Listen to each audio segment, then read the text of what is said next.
I think what you're doing is just incredibly important. To me, price is everything. Do I have that right? Absolutely. This is certainly something that JCPenney has found out. And as you said with Joseph A. Bank, these 7-for-1 sales, these are very gripping and important to bring consumers into the store. How do we set price? The idea that it comes out of a crystal ball or somebody holds a Tuesday morning meeting at 7 a.m. How do companies actually find price?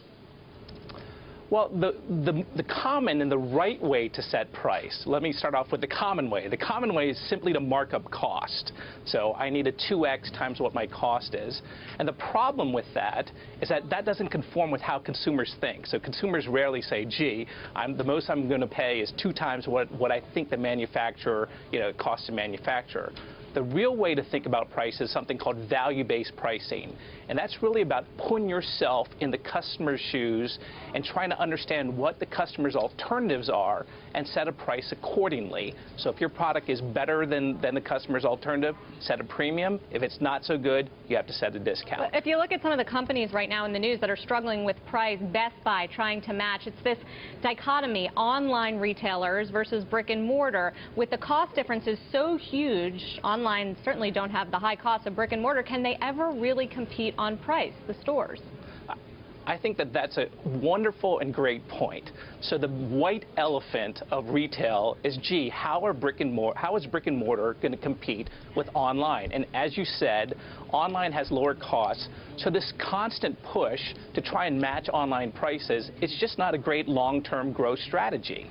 It's also a pretty risky business. How can you really determine whether you're matching? It's really up to the discretion of some of the employees. Absolutely. There was a Business Week article that actually talked about that recently. And, one of the things is that a company like Best Buy or Target, they're viewing these price matches as sort of incremental income. We would have lost a sale anyway, so let's at least make a little money as long as the price covers merchandise costs. But here's the long-term problem. In price matching the internet, you're sort of training customers to play the game.